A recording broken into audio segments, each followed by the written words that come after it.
Hello everyone, welcome to my YouTube channel pharma clinic. এই সিরাপটির নাম অ্যামব্রোলাইট লিভো সিরাপ। এটি একটি স্পেকটোরেন্ট ব্রোঙ্কোডাইলেটর মিউকোলাইটিক সিরাপ। এর composition ambroxol hydrochloride 30 mg, levosalbutamol sulphate 1 mg, guaifenesin 50 mg। তৈরি করেছে tablets India limited নামে company. Tablets India limited নামে কোম্পানি।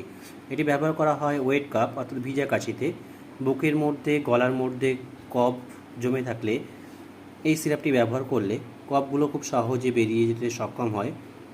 এটি ব্যবহার করা হয় অ্যাজমা অর্থাৎ হাঁপানিতে, ব্রিথিং প্রবলেমে ব্যবহার করা হয়, দমের কষ্টতে ব্যবহার করা হয়। এটির কাজ খুবই ভালো, কোয়ালিটি খুবই সুন্দর, এমআরপি খুবই কম 98 টাকা। Thanks for watching and subscribing.